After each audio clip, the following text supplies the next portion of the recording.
तो hello guys, कैसे हैं आप सभी लोग और स्वागत है आप सभी का हमारी यूनिटी डिलाइट आपका ही चैनल पर। और आज हम बात करने वाले हैं एक अनदर वीडियो जो कि एजुकेशनल के ऊपर होगी हमारी।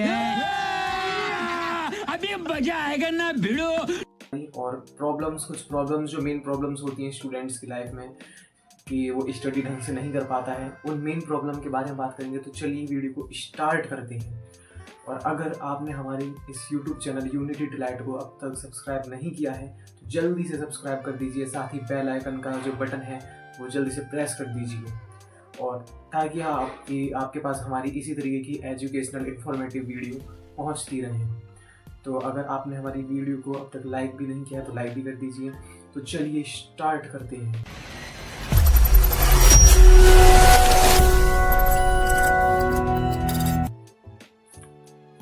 तो गाइज, जैसे कि मैंने आपको बताया कि हम कुछ एजुकेशनल प्रॉब्लम्स के बारे में बात करेंगे, तो जो हम ऐसी 8 प्रॉब्लम्स के बारे में बात करेंगे। जो सबसे फर्स्ट नंबर पे जो प्रॉब्लम आती है,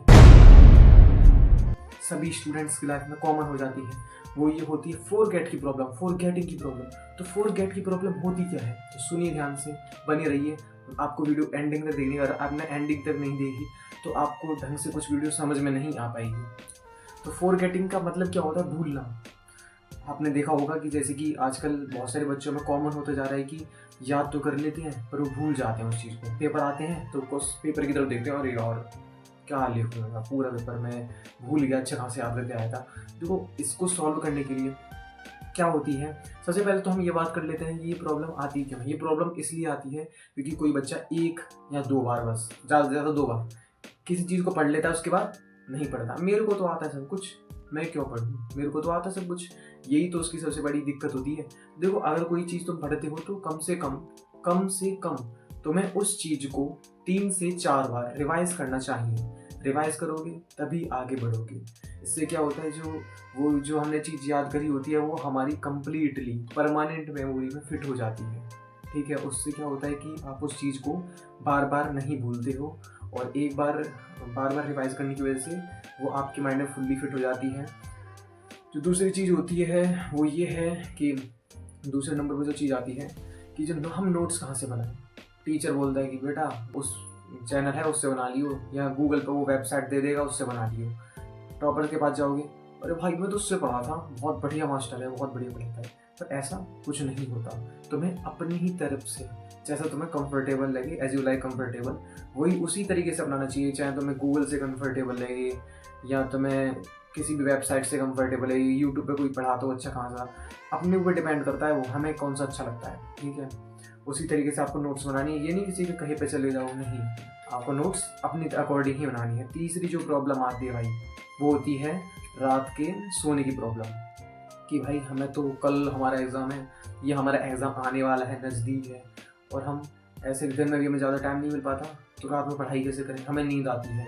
तो देखो, बहुत सारे लोगों ने आपको भाई ये भी बताया होगा। देखो, बहुत सारे लोगों को मैं ये बोलना चाहता हूँ, जो मैं तरीके बता रहा हूँ ना, देसी तरीके हैं। आप यूट्यूब पे चले जाओगे, बहुत सारे लोग बताएंगे भाई इस तरीके से करो, इस तरीके से करोगे, वो आपकी मर्जी है। पर जो मैं तरीके बता रहा हूँ ये 100% तो देखो काम करेंगे। ये देखो काम तो करेंगे ज़रूर, क्योंकि इनका जो रिज़ल्ट होता है बहुत अच्छा होता है। तो देखो, हाँ, मैं तीसरे तरीके पर था कि नाइट स्लिप की जो प्रॉब्लम होती है, ठीक है, तो उसको कैसे दूर करें। उसको दूर करने के लिए तो देखो, बहुत सारे लोगों ने आपको बताया होगा कि रात को चाय वाय पी सकते हैं, हम कॉफ़ी भी ले सकते हैं साथ में, पर ज़्यादा अमाउंट में नहीं, क्योंकि अगर ज़्यादा आप लोगे तो उसकी आपको शरीर में नुकसान भी कर सकती है, यहाँ तक कि लत भी लग सकती है। तो इसको आप करने के लिए आप क्या करते हो, आँख धोते हो। देखो, आँख धोने की एक चीज़ बता दे रहा हूँ कि बहुत सारे लोग होते हैं, मैंने अभी देखा है कि वो बार बार आँख धोते हैं, कम से कम 4 से 5 बार आँख धो देते हैं। बहुत ज़्यादा नुकसान करता है। हमारी आँख में एक्चुअली में एक फ्लूइड होता है, जो कि फ्लूइड धुल जाता है तो आँख का जो लेंस होता है और जो फोकस होता है वो डैमेज होने की प्रॉब्लम हो सकती है। तो जो गाइस, जो चौथी प्रॉब्लम है, बोल सकते हैं फोर्थ प्रॉब्लम है, वो किसकी है, हेडेक की प्रॉब्लम। बहुत सारे लोगों को सिर में दर्द होने लग जाता है पढ़ने के नाम पर। लोग सोचते हैं, पेरेंट्स या टीचर सोचते हैं, अरे पढ़ने के नाम पर सिर में दर्द होता है। तो देखो, उसको दूर कैसे करें। उसको दूर करने के लिए मेडिटेशन बहुत ज़्यादा इंपॉर्टेंट है, जो कि आई पेन और हेडेक दोनों के काम में आता है। मेडिटेशन से क्या होता है कि आपकी जो स्टडी परफॉर्मेंस है, या जो तुम्हारी लक्ष्य की परफॉर्मेंस है, स्टडी की कैपेसिटी है, वो और ज़्यादा इम्प्रूव हो जाती है, बूस्ट हो जाती है, कह सकते हैं। ठीक है, तो हेडेक की प्रॉब्लम करने के लिए, दूर करने के लिए मेडिटेशन मैं बताऊंगा, एंडिंग में बताऊंगा वीडियो के कि मेडिटेशन किस तरीके से करना चाहिए, राइट वे क्या है मेडिटेशन का। एक होती है आई प्रॉब्लम। आई प्रॉब्लम के बारे में मैंने बात करी थी अभी कि हमें आई को, हाँ मैं आई के लिए आपको एक एक्सरसाइज बता देता हूँ।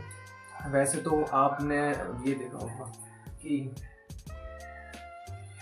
आई के लिए मैं आपको एक्सरसाइज बता देता हूँ। वैसे तो आपने देखा होगा कि जो आई प्रॉब्लम होती है वो कभी भी क्योर नहीं हो सकती, ओनली उसके लिए या तो कॉनकेव या कॉन्वेक्स का जैसे भी आपको प्रॉब्लम है लेंस पहनना पड़ेगा। पर मैं आपको एक्सरसाइज बता देता हूँ। जैसे कि ये मेरी उंगली है, इस तरीके से मैं इसको देखूँ, सुबह सुबह उठ के करनी है आपको एक्सरसाइज। ये मेरी फिंगर है एंड इस तरीके से I require to focus on this, मुझे इसी तरफ देखना है और ये इधर की तरफ जाएगी, मैं इस तरीके से देखना है, नीचे down and upward and I will, इस तरीके से मुझे इसकी तरफ देखते रहना है। और एक ये एक्सरसाइज होगी, आपको ये एक्सरसाइज कम से कम 10 बार तो करनी ही करनी है। दूसरी एक्सरसाइज मैं आपको बता देता हूँ।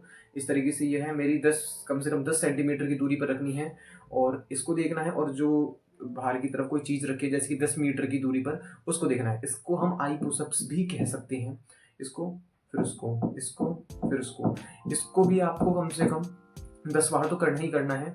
एक एक्सरसाइज जो जिगजैग इस तरीके से होती है, जिगजैग, इसे भी आपको करना है। इससे क्या होगा, आपकी जो आई प्रॉब्लम है वो कम होगी, जो मेंटल पावर है वो बूस्ट होगी, और जो हाइपर टेंशन है उसमें भी रिड्यूसन आएगी, वो भी रिड्यूस होगी हाइपर टेंशन। ओके, एंड इसके बाद जो एक आती है सिट प्रॉब्लम। सिट प्रॉब्लम क्या होती है, बैठने की प्रॉब्लम। हम बैठ जाते हैं स्टडी करने पर, हम पर बैठा नहीं जाता, हमको बैठा नहीं जाता। क्यों नहीं बैठा जाता बहुत देर तक स्टडी करने, क्योंकि हम बहुत, इसके पीछे के कुछ रीज़न होते हैं। जैसे कि हम ब्रेक नहीं लेते स्टडी के बीच में। हमें क्या करना चाहिए, हम स्टडी कर रहे हैं, ब्रेक लेना चाहिए सबसे पहले। जैसे कि अगर आपको ये स्टडी की ब्रेक के बारे में नहीं पता था, तो देखो सबसे पहले आप नए हैं तो स्टडी कर रहे हैं जैसे कि आधे घंटे की, तो उसके बीच में आप लीजिए लगभग 10 मिनट का ब्रेक। 10 मिनट में यूँ नहीं आप मोबाइल में गेम चलाने लग गए या कुछ खेलने लग गई मोबाइल में, ऐसा नहीं करना आपको जो ये 10 मिनट का गैप मिलेगा, आपको इसमें अपने जैसे कि जो भी मैसेज आए थे मोबाइल पर उसको चेक करना है, या कुछ भी कर सकते हैं, इधर उधर अपने फ्रेंड से बात कर सकते हैं, जो भी तुम्हें चीज़ अच्छी लगी वो कर सकते हैं, ठीक है। और आपने जो ये जो सिट प्रॉब्लम है इसको इसी तरीके से दूर किया जा सकता है। और आप इस चीज़ को, जो लिमिटेशन है ये, इसको और ज़्यादा बढ़ाते रहिए। जैसे कि आपने आधे घंटे पढ़ाई करी थी, 10 मिनट का गैप लिया था, अब आप कीजिए 2 घंटे की पढ़ाई, 10 मिनट का गैप। ऐसी रेशियो बांटिए, आधे घंटे का रेस्ट और 3-4 घंटे की पढ़ाई। इसी तरीके से आप इंक्रीज करते रहेंगे। ऐसा नहीं तो पहली बार में भाई हम तो 5 घंटे बैठ कर पढ़ेंगे, नहीं, ऐसा नहीं होगा। कोई भी चीज़ होती है वो धीरे धीरे कर ही इम्प्रूव होती है, ठीक है। तो इसे कोशिश करके देखिए इस चीज़ को। और एक होती है ब्रेक की प्रॉब्लम, मैंने बताई है कि देखो ब्रेक तो मैं लेनी चाहिए बीच बीच में। अगर ब्रेक नहीं लेते तो बहुत सारी प्रॉब्लम हो सकती हैं, जैसे कि तुम्हें जो भी पढ़ोगे माइंड में घुसेगा नहीं है आपके अच्छे तरीके से। तो ब्रेक लेना बहुत ज़्यादा इम्पोर्टेंट होता है स्टडी के बीच बीच में। स्टडी स्मार्ट करिए। आपने देखा होगा बहुत सारे बच्चों को कि भाई ये तो इंसान है पढ़ता नहीं है, पर भाई नंबर तो बहुत तगड़े लाता है पेपर के अंदर, ये तो उसके पीछे क्या उनकी क्या होती है, स्मार्ट स्टडी। बिल्कुल सही, स्मार्ट स्टडी होती है। तो स्मार्ट स्टडी कैसे करें, स्मार्ट स्टडी करने के लिए मेडिटेशन। अब देखो मैंने बताया था मेडिटेशन के बारे में बताऊंगा, मैं यहीं भी बताऊंगा मेडिटेशन के बारे में। मेडिटेशन में करना क्या होता है कि सबसे पहले आप क्या करिए, बैठ जाइए अच्छी तरीके से। जो कमल पोज होता है आपने पढ़ा होगा, मतलब सिंपली जो हाथ हैं इस तरीके से बनाकर पैरों के ऊपर रख लीजिए, आराम से शांत मन से बैठ जाइए आंख बंद करके। और देन उसके बाद आपको फुल्ली अच्छी तरीके से बैठने के बाद आंखें बंद कर लीजिए, और यहाँ पर जो सेंटर होता है यहाँ पर अच्छी तरीके से ध्यान लगाइए, सोचिए कि यहाँ पर कुछ रेड सा जल रहा है, कुछ आग टाइप का। इसी तरीके से आप कम से कम आधे घंटे तो बैठ जाओगे ना। हाँ, तो इसे इंक्रीज करते रहो। 1 घंटे बैठ लिए, 1.5 घंटे बैठ लिए, 1.5 घंटे का तो टाइम मिल सकता है ना। अगर कुछ अपनी बढ़ाई चाहते हो तो 1.5 घंटे का तो टाइम निकाल सकते हो ना। हाँ, तो बस निकाल लीजिए।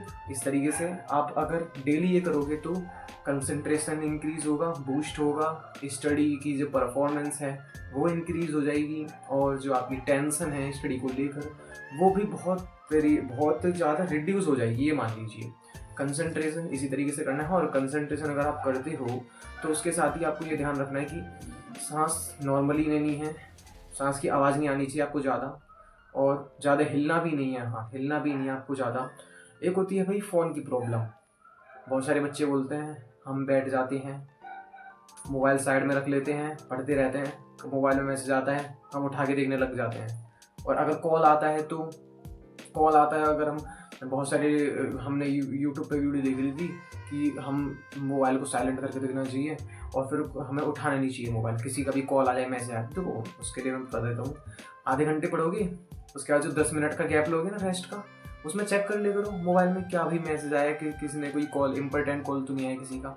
इसी तरीके से अगर आप इंपॉर्टेंट तरीके से पढ़ाई करोगे तो आप आगे बढ़ पाओगे। नहीं तो अगर आपने ऐसे ही हल्के में लेके पढ़ाई तो ऐसे नहीं कर पाओगे। देखो मैंने आपको 8 प्रॉब्लम के बारे में बताया, ये होगी आपकी 8 प्रॉब्लम। इसके बारे में मैंने बताया कौन कौन सी, रिकॉल करवा देता हूँ एक बार, ठीक है। एक है भाई फॉरगेट की प्रॉब्लम, आप भूल जाते हो मैं पढ़ता हूँ, उसके बारे में मैंने बताया था आपको किस तरीके से करना है। फॉरगेट करना है तो रिवाइज करना है, फॉरगेट रिवाइज करना है बार बार। कितनी बार? 4 से 5 बार कर लो, रिवाइज कर ही लोगे ना। अगर नहीं हो पा रहा बाई चांस तो 3-4 बार कर लो बस। फॉरगेट की प्रॉब्लम ऐसे सॉल्व हो जाएगी। नोट्स अपनी तरफ से नोट्स बनाओ, कोशिश करो हैंड रिटन भी बना लो, पर दूसरों पे डिपेंडेंट मत रहो कि भाई उसने बोला वहाँ से नोट्स बनाऊंगा, उसकी बढ़िया नोट्स। ऐसा कुछ नहीं होता, कोई भी तो ऐसे नहीं बता देता। और पहली बात तो अगर कोई अच्छे नोट्स भी होंगे ना तो आपको अपने ऊपर से देखना होगा, मेरे को समझ में आ रही है नोट्स की नहीं, या ऐसा ही बस पढ़े जा रहा हूँ।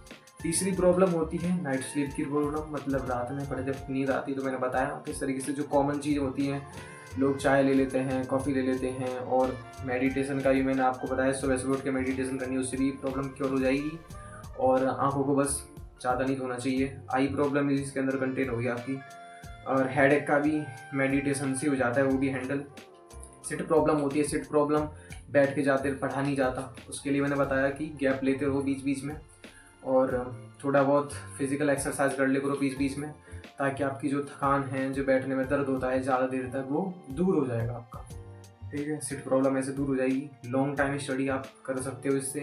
किसी भी पेपर की अगर तैयारी करो, किसी भी एग्ज़ाम की, जेई हो गया, नीट हो गया, कोई भी हो गया, यूपीएससी हो गया, ऐसे एग्ज़ाम की आप, या अपने स्कूल लेवल पे ही हो गया, 9th 10th 11th 12th कोई सा भी, तो उसकी एग्ज़ाम की तैयारी आप आराम से कर सकते हो विदाउट एनी प्रॉब्लम, ओके।